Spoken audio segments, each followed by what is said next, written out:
KBS 공영노동조합 성명서 손혜원 구하기에 나선 KBS 뉴스 부끄럽다.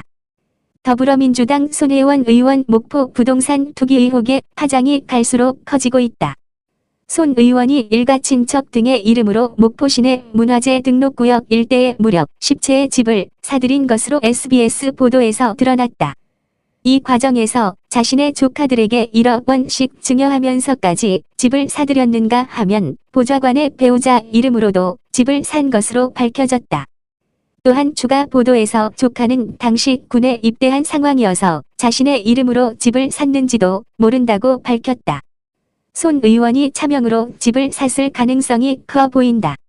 손 의원이 사들인 집의 가격은 매입 당시 3.3m, 이당 100만 원에서 400만 원이었고 현재 국토부 사이트에 나와 있는 실거래가는 750만 원이라고 보도했다. 매입 당시보다 3, 4배 가격이 올랐다는 것을 검증한 것이 아닌가. SBS는 첫날에는 모두 4개의 아이템을 보도했고 그 다음 날인 1월 16일에는 모두 6개의 관련 소식을 보도했다. 집중 취재해서 보도한 것이다.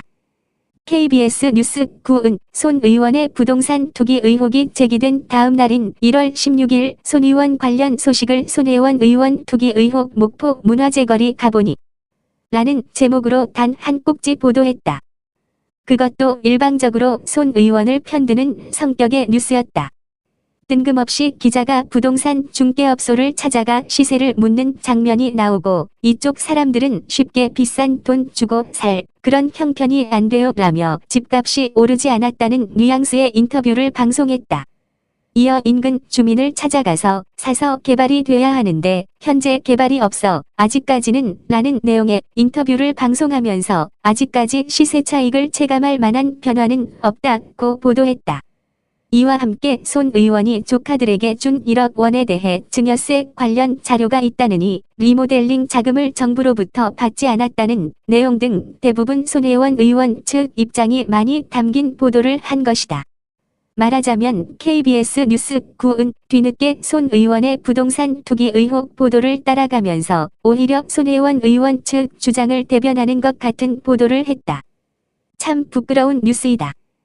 KBS가 손혜원 의원 구하기에 나서는 듯한 이유가 무엇인가? 혹시 손 의원이 대통령 부인 김정숙 여사의 오랜 친구이기 때문인가? 아니면 신재민 씨 등 정권의 비리를 폭로한 사람에게 독서를 퍼부어서인가? 권력기관의 비리나 투기 의혹을 집중적으로 파헤쳐 보도하지 못할 망정 당사자를 비호하는 것이 KBS란 말인가? 이런 보도가 KBS 기자의 양심과 뉴스의 실체를 그대로 보여주는 대목이 아닌가 싶다. 박근혜 정권 때 적폐가 많았고 보도 자율성이 훼손됐다고 그토록 목소리 높였던 자들이 보도하는 뉴스가 이처럼 처참한 것이란 말인가. KBS는 현재의 이런 불공정 보도는 눈 감고 있으면서 이른바 KBS 판적폐청산위원회인 진실과 미래위원회를 내세워 과거 불공정 보도 사례 등을 또다시 조사하려고 하다니 말이 되는 것인가. KBS는 지금 과거 보복에 치중할 것이 아니라 국민들로부터 지탄받고 있는 현재의 편파 왜곡 보도부터 고쳐라.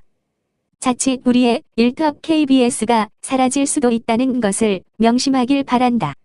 2019년 1월 17일 KBS 공영노동조합